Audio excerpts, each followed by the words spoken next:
네, 안녕하세요. 반갑습니다. 지승재 선교사입니다. 제가 6월, 7월에 한국에 방문했었습니다. 그때 교회에 인사를 드렸었는데, 그때 이제는 제가 교육자님들도 그리고 성도님들도 모르는 분들이 참 많다, 훨씬 더 많다는 것 같았습니다. 그래서 이렇게 선교 보고의 시간을 가지면서 가족을 간단히 소개하고 또 사역 처음 시작할 때부터 지금까지의 선교를 보고하면 좋을 것 같습니다. 예, 먼저 저희 가족입니다. 오른쪽 위에 저와 왼쪽 아래에 아내 김수연 선교사입니다. 그리고 흰 옷을 입은 첫째 예린이입니다. 예린이는 2024년도에 대학을 졸업하고 1년간 교사 선교사로 선교사 자녀학교에서 수학과 과학을 가르쳤고요. 지금은 공부와 연구를 더 하고 싶어서 대전에 있습니다. 그리고 제 옆에 둘째 예혁이입니다. 올해 1월에 군 제대를 하고 복학해서 대학교 2학년에 다니고 있습니다. 그리고 막내 예은이입니다.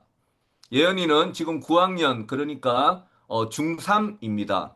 누나와 형이 졸업한 치앙마이의 선교사 자녀학교에 잘 다니고 있습니다. 저는 내일 청년이었던 20대인 1997년도에 선교단체에서 선교훈련을 받고 1998년부터 선교사의 삶을 시작했습니다. 저는 선교를 한 지역에서만 한 것이 아니라 부르심에 순종해서 나라와 지역을 꽤 많이 이동했습니다. 그래서 1998년 처음 선교할 때부터 지난 선교를 한번 살펴보면 1998년 4월에 스리랑카 캔디라는 지역에서 있는 그 스리랑카 캔디라는 지역에 있는 저희 선교 센터에서 사역을 시작했습니다. 처음 선교를 시작할 때는 선교를 경험하고 배우는 시간이었고요. 그리고 타 문화를 배우고 알아가는 시간이었습니다. 그리고 무엇보다 하나님과 하나님 나라에 대해서 깊이 고민하고 기도하며 배우는 시간이었던 것 같습니다. 그렇게 지내다가 1999년 9월에 인도 첸나이라는 지역으로 갔습니다. 제가 가고 싶어서 갔던 건 아니고요. 비자발적으로 이동을 했는데 현지 사역자 중에 한 명이 선교센터에 있는 저희 선교사 정보들을 다 절에 넘기고 그리고 안 좋은 일을 한다라는 소문을 만들었습니다. 그래서 결국 스리랑카 정부에서 2주 안에 스리랑카를 떠나라는 2주 추방령이 내려졌습니다. 그래서 저희 부부는 기도하다가 당시 선교 훈련 중이었던 분들을 데리고 인도 첸나이라는 지역에 가서 20여 개월 정도 시간을 보냈습니다. 돌아보면 그 시간이 참 고생의 시간이었던 것 같습니다. 한 번도 가본 적이 없는 곳에 갔었고요. 그래서 시장이 어디 있는지 먹고 사는 문제 해결부터 시작했던 것 같습니다. 그런 시간을 보내면서 새로운 지역에서 어떻게 삶을 시작하는지를 배워 나갔습니다. 그리고 그곳에서 어떤 사역이 필요한지를 보는 시간을 가지게 되었고, 그러면서 사역 시작하는 것을 어떻게 시작하는지 배우는 시간이었습니다. 그리고 제가 새로운 시작을 하는 것에 대해서 두려움이 많지 않았다는 것을 보게 되면서 개척에 대한 부르심을 깨달아가는 시간이기도 했습니다. 그리고 이후 2001년 5월에는 다시 스리랑카 콜롬보라는 지역으로 갔습니다. 그때 당시 스리랑카 정부가 대대적으로 전산화되면서 예전 상황과 상관없이 다시 입국이 가능해졌기 때문에 스리랑카 콜롬보라는 지역으로 가서 새로운 사역을 시작하게 되었습니다. 이전까지는 기존에 있던 사역을 돕고 섬기는 사역이었는데 콜롬보 사역부터는 제가 새로운 사역을 개척하는 시기였습니다. 저는 이곳에서 현지 목사님과 함께 교회를 정부에 등록하고 교회를 섬기고 교회 안에서 제자 훈련을 하는 사역을 했습니다.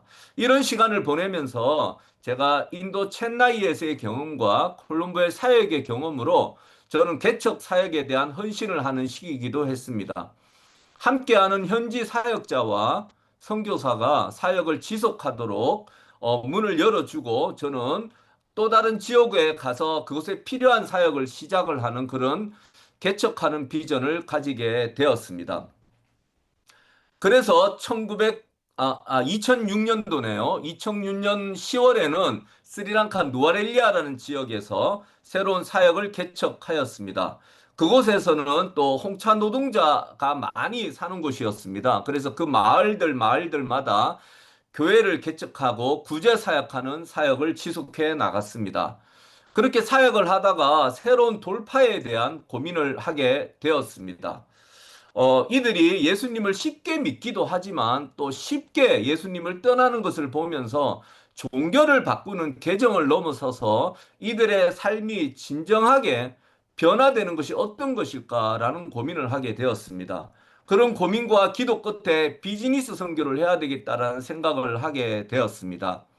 스리랑카에서는 제가 선교사인지 많은 사람이 알고 있기 때문에 같은 문화권인 인도에 가서 사역을 하기로 결심을 하고 2009년도 1월에는 사랑하는 스리랑카를 12년 만에 떠나 인도 푸네라는 지역으로 갔습니다. 인도 푸네로 먼저 가게 된 이유는 저희 단체에서 진행하는 한국인 선교사 훈련학교라는 그 훈련학교를 리딩을 부탁받아서 2년간 한국인 선교사 훈련학교를 섬기면서 제가 비즈니스 선교를 할 지역을 리서치 하였습니다. 그러다가 드디어 2011년 5월에 인도 실리구리라는 지역을 보게 되고 그 지역에 정착을 하게 됩니다. 그래서 먼저 비즈니스 선교에 대한 비전을 가지기 위해서 그곳에 적응을 하고 리서치 시간을 가지면서 빵집을 할 것을 결정하였습니다. 그러면서 그 비전을 좀 더 구체화해 나가고 2012년에 실리구리에서 빵을 처음으로 만들며 빵집을 오픈할 준비를 하였습니다. 그러다가 2013년 8월에 드디어 빵집을 오픈하였습니다. 현재는 직원 20여 명과 함께 3호점까지 진행하고 있습니다. 그런데 지난주에 3호점 건물주가 건물을 다른 사람에게 팔았고 또 새 주인이 가게를 비워달라고 해서 급히 가게를 비워서 지금은 2호점까지만 있습니다. 이렇게 인도 사역을 진행하던 2016년도에 인도에서 태국으로 사역을 확장하였습니다. 더 많은 사람들이 비즈니스 선교를 하도록 돕기 위해서 인도보다는 태국이 좋을 것 같아서 확장을 했습니다. 그렇게 하고 있다가 코로나가 왔습니다. 그래서 어쩔 수 없이 휴업을 하게 되었고요. 또 주문을 받아서 휴업 중에도 집에서 만들어서 배달하면서 계속 지속해 나갔습니다. 그리고 코로나 이후에 다시 시작을 했습니다. 이렇게 태국에서도 사역을 진행을 했었는데 코로나 시기가 인도에서는 하루하루가 버티기 정말 힘든 시기였습니다. 코로나였기 때문에 사람을 섬기고 사역을 확장은 더 되었지만 선교사님들 삶이 지치고 이런 힘든 상황이 회복되지 못하고 사실 지금까지도 지속되고 있습니다. 그리고 코로나 이후에 태국의 빵집이 생각보다 잘 되지 않아서 저희 비즈니스 선교팀이 2013년부터 온라인으로 2023년이네요. 2023년부터 온라인으로 그리고 또 우리가 한 번씩 만나서 함께 기도하고 회의하면서 태국 빵집을 정리하고 다시 인도에 합치기로 결정하였습니다. 저는 이렇게 사역을 확장은 해봤지만 축소하는 경험이 없어서 어, 마음이 쉽지 않았지만 이 또한 주님의 일하심임을 믿고 작년 하반기에 태국 사역을 마무리했습니다. 그리고 올해 3월, 4월에 제가 함께 인도로 가서 치앙마이 팀이 인도에 재적응하는 것을 돕고 저는 다시 치앙마이에 왔다가 6월, 7월에 한국을 방문하고 지금 다시 치앙마이에 있습니다. 그리고 코로나 시기에 이동이 어려울 때도 사역에 제한이 있었지만 온라인 줌을 통해서 많은 청년들과 선교사님들을 만나서 선교와 제자의 삶에 대해서 도전하고 섬기는 시간을 가졌습니다. 물론 코로나 이전에도 여러 나라, 여러 지역에 일주일 혹은 이주일씩 집을 떠나 선교를 도전하고 제자의 삶을 도전하고 나누는 시간을 가졌습니다. 제가 계산해 보니까 1년에 2달 내지 3달은 이런 시간을 가졌기 때문에 이것도 제 사역의 일부로 보고하게 됩니다. 제가 돌아보니까 28년 이상 선교지에서 사역하고 있습니다. 제가 고백하는 것은 그 모든 순간순간이 다 하나님의 은혜라고 고백하게 됩니다. 참 부족한 자를 쓰셔서 일하시는 주님을 보게 됩니다. 그래서 주님이 하셨다라는 고백이 절로 나오는 것 같습니다. 저는 항상 팀으로 사역을 했었는데 올해 초에 치앙마이 팀을 인도 실리구리에 보내고 나서 처음으로 같은 지역에 팀이 없이 지내고 있습니다. 그러나 저는 지금도 치앙마이에서 사역을 하고 있습니다. 탈북민들의 자녀를 위한 회복 세미나를 하는 사역이 있는데 그게 매번 함께 섬기고 있습니다. 그리고 북한 사역을 하는 팀이 탈북민들의 탈출을 도와 한국으로 가기 전에 잠시 머무는 곳이 있는데 기회가 되면 그들을 만나서 복음을 나누고 있습니다. 그리고 또 중국 성도들이 중국 본토에서는 제자 훈련을 깊게 받기 힘들기 때문에 치앙마이에 와서 3개월 내지 6개월씩 머물면서 제자 훈련을 받는데 그때도 제가 함께 도전하며 섬기고 있습니다. 또 최근에는 태국 중고등학생을 위한 기숙학교를 운영하며 교육 사역을 하는 선교 사역이 있는데 제가 한 달에 한 번씩 주일을 섬기고 있습니다. 그리고 이들을 위한 장기적인 제자 훈련 코스를 함께 준비하고 있습니다. 그리고 이렇게 태국 사역을 제가 조금 정리하고 있습니다. 이유는 저희 부부가 막내를 기숙사에 보내고 나서 인도로 갈까 계획을 하고 있습니다. 그래서 인도로 가는 것이 지금 옳은지 아니면 치앙마이에서 인도를 오가면서 치앙마이 사역을 조금 더 지속하는 게 옳은지 올 10월 달에 저희 팀이 모여서 함께 결정하기로 하였습니다. 그래서 우선 올해 10월, 11월에 인도에 방문할 예정이고요. 그리고 내년 2월이나 3월에 한 2달 정도 인도를 또 방문할 계획을 가지고 있습니다. 네, 저는 이렇게 사역을 하고 했었고 지금도 사역하고 있습니다. 오늘 함께 나누고 싶은 본문의 말씀은 저에게는 선교를 하면서 어떤 선교 공동체를 시작해야 되고 또 어떤 선교의 삶을 살아야 하는지 또 어떻게 선교 사역을 지속할지를 기도하고 고민하게 한 말씀입니다. 본문을 설명해 보면 예수님과 예수님 주변에 무리들이 있고요. 그리고 중풍병자와 중풍병자를 메고 온 사람들이 있습니다.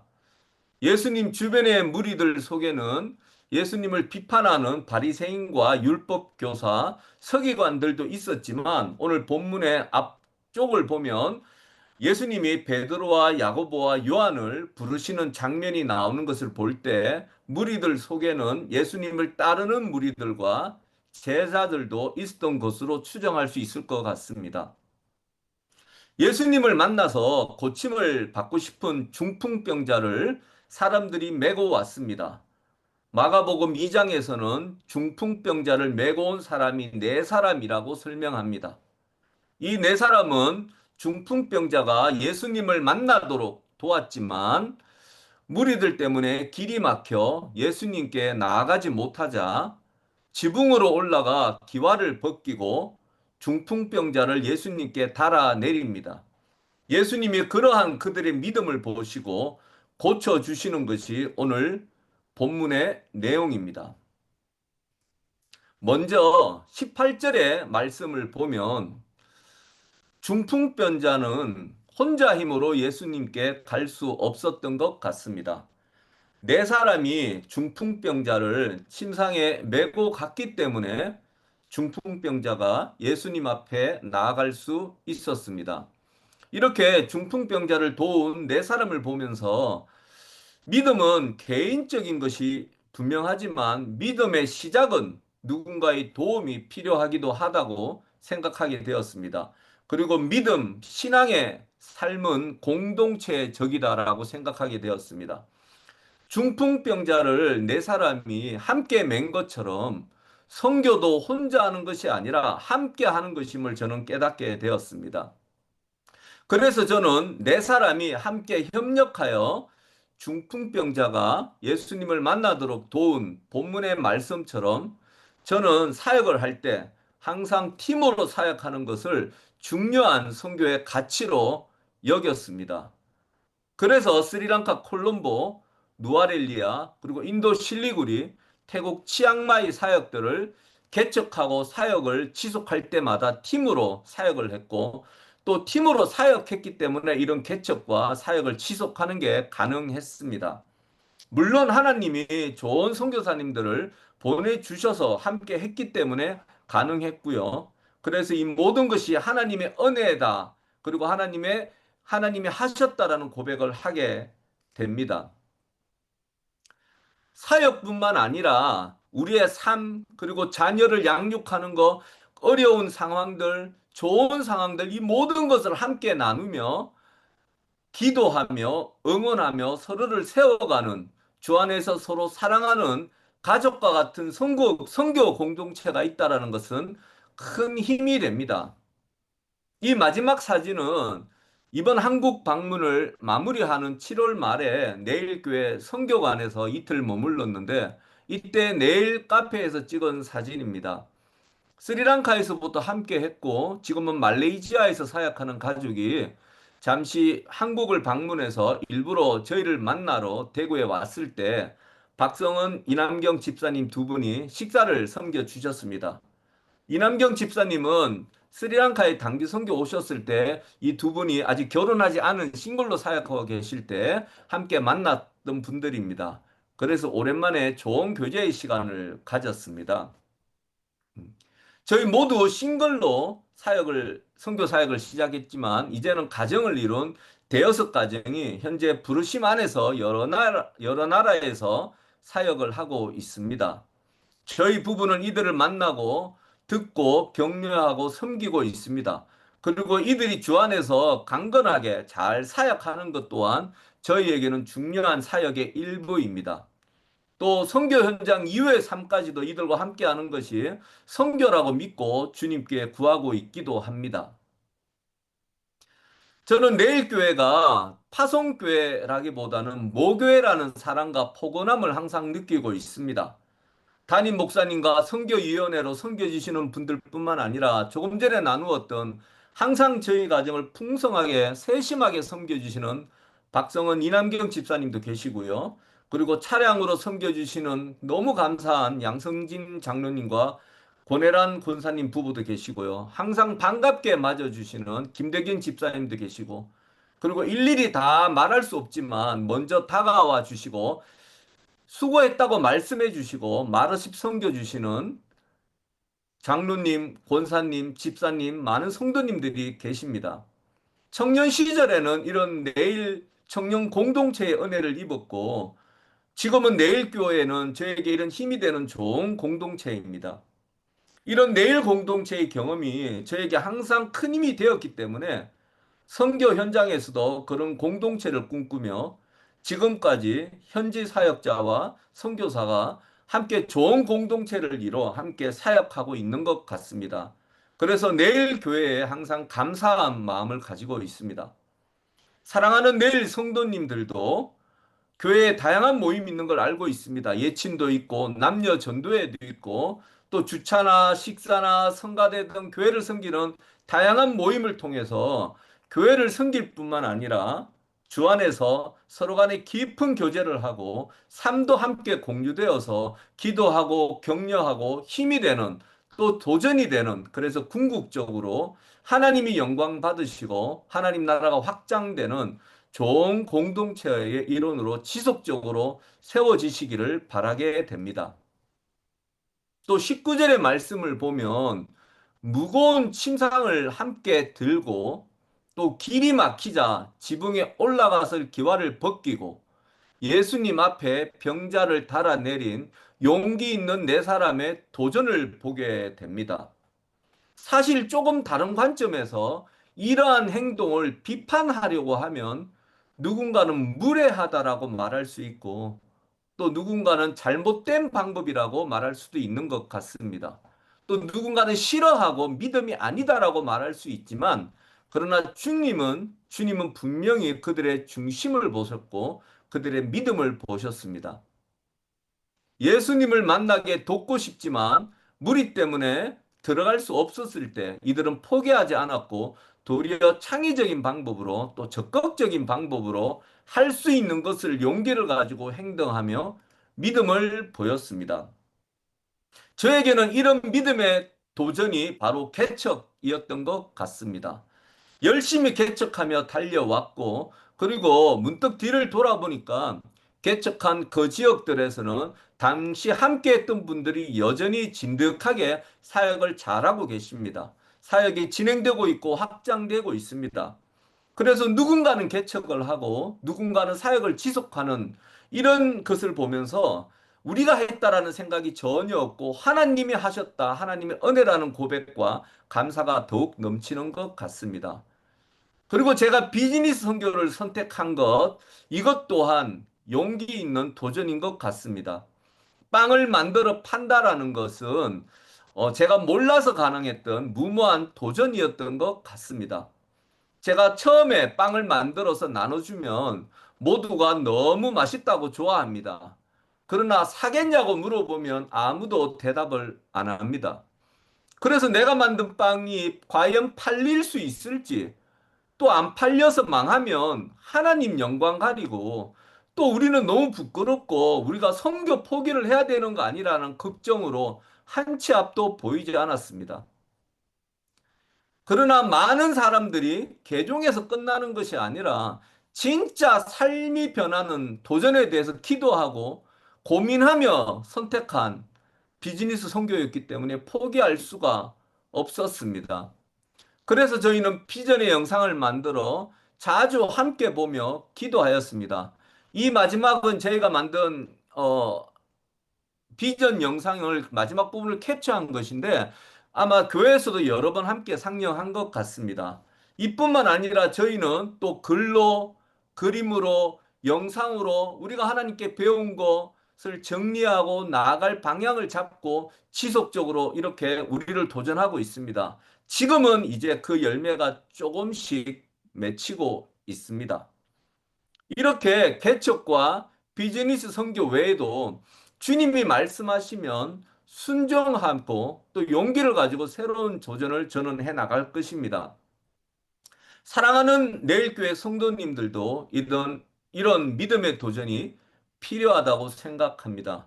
지붕에 올라가 기와를 벗기고 병자를 예수님께 달아내리는 것 같은 용기가 필요합니다.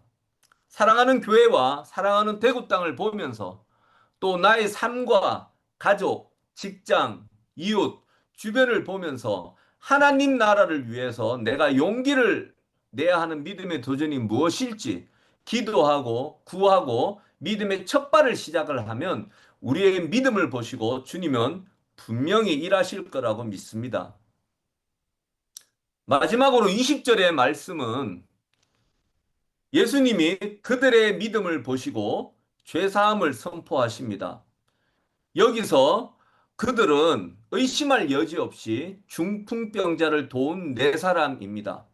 그리고 우리는 쉽게 우리의 삶은 믿음의 네 사람의 역할이라고 생각하기 쉽습니다.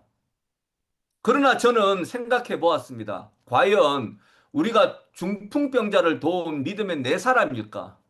어쩌면 나는, 어쩌면 우리는 중풍병자가 예수님께 나아가는데 방해가 된 무리에 더 가깝지 않을까라는 생각을 하게 되었습니다. 물론 우리가 예수님을 비판하고 의도적으로 막아서는 바리새인, 율법교사, 서기관 같은 무리는 아니겠지만 예수님 주변에 항상 있고 예수님이 하신 일을 보고 듣고 기뻐하고 제자이기 원하는, 그래서 우리의 마음은 누군가가 예수님을 만나도록 돕고 싶은데 그런 내가, 그런 우리가, 그런 선교 공동체가 또 그런 교회가 어쩌면 무심코 누군가가 예수님을 만나는데 방해가 되지 않을까 고민하였습니다. 제 선교의 삶을 돌아보면 이랬던 경험이 많이 있었습니다. 제가 처음 선교를 시작할 때 저희 선교센터가 산 중턱에 있었습니다. 그래서 타운 시내에서 사역하고 돌아갈 때 마지막 버스를 놓치면 여기 보이는 릭샤라는 교통수단을 타고 올라가야 했습니다. 근데 타기 전에 먼저 흥정을 해야 됐습니다. 근데 외국인이라고 여기 운전하시는 분들이 보통 시세보다 꽤 많이 비싸게 부릅니다. 그러면 저는 화를 내고 큰 소리를 칩니다. 왜냐하면 실제 현지 가격을 알기 때문에 그 가격으로 가자고 이야기합니다. 그러면 그들은 안 된다고 얘기합니다. 그러면 10분, 20분 싸우고 결국은 화를 내고 안 탄다고 얘기하고 2시간 이상 산길을 걸어갑니다. 여러 번 그랬습니다. 시장에서도 그랬던 경험들이 있습니다. 흥정할 때 좀 비싸면 큰 소리 치고 그 상인들을 나쁜 사람 취급하고 안 사고 화를 내고 다른 가게에 갔습니다. 이런 시간을 1, 2년 가졌습니다. 가지고 나서 어느 날 문득 생각을 하는데 만약에 내가 이들에게 복음을 전할 기회가 생기면 이들이 예수님을, 내가 전한 예수님을 믿을까? 내가 했던 말들, 내가 했던 행동을 보면 나 같으면 안 믿을 것 같았습니다. 그래서 회개했습니다. 물론 그때 당시도 사역 현장에서 나는 정말 제가 이런 말 하기 그렇지만 천사와 같은 모습이었습니다. 그러나 삶의 또 다른 현장에서 나는 다른 모습이 있었습니다. 이런 나의 모습은 중풍병자를 도운 믿음의 네 사람의 모습이 아니라 중풍병자가 예수님께 나아가는데 방해가 된 무리들의 모습이었던 것 같습니다. 집에서도 그랬습니다. 아이들이 어렸을 때 사역 후에 집에 오면 피곤해서 쓰러져 그냥 누워 쉬고 있을 때 아이들은 아빠가 반가워 놀아달라고 옵니다. 그러면 짜증을 냅니다. 아빠 사역하고 와서 쉬고 있는데 좀 쉬면 안 되냐? 아빠 힘들다고 얘기합니다. 아내에게도 아이들을 좀 막아달라고 역정을 냈습니다. 사역 현장에서는 항상 미소만 짓고 짜증 한 번 내지 않던 제가 자녀들에게는 사역을 하고 왔다는 이유로 하나님에 대한 오해를 생기게 한 행동을 하였습니다. 저는 사실 매일 자녀들이 인격적으로 예수님을 만나게 해달라고 기도했는데 제 실제 삶은 그렇지 못했습니다. 이런 저의 행동들은 자녀들이 예수님을 만나는데 돕는 행동이 아니라 방해가 되는 행동이었습니다.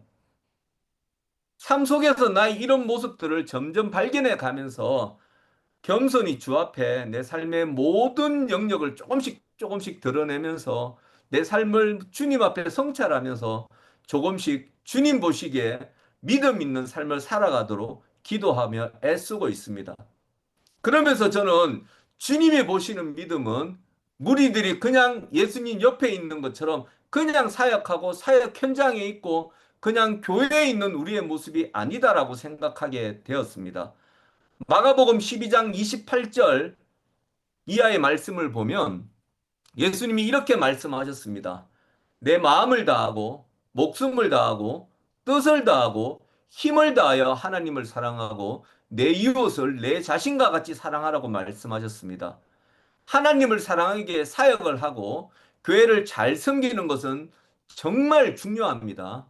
그러나 우리가 또 기억해야 할 것은 예수님께서 보시는 믿음은 우리의 가족, 성도, 친구, 동료 등 주님이 우리에게 맡기신 이웃들을 보면서 이들을 적극적으로 사랑하는 믿음의 행동을 통해서 내가 하나님을 얼마나 사랑하는지를 지속적으로 나타내는 것이라고 생각합니다. 이런 믿음의 선택과 삶을 지속해 나갈 때 우리는 예수님 주변에 있는 무리의 삶을 넘어서서 누군가가 예수님을 만나도록 길을 열고 돕는 믿음의 사람이 되고 예수님은 그런 우리의 믿음을 보시고 일하실 것이라고 생각합니다. 사랑하는 내일 성도님들의 모든 삶도 예수님이 보실 때 믿음 있다 하시는 삶을 살아가면 승리하는 그리스도인이 되기를 바라게 됩니다. 말씀을 마무리할까 합니다. 침상을 맨 네 사람의 동력은 선교 현장을 향한 성도님들의 동력이기도 하다고 생각합니다.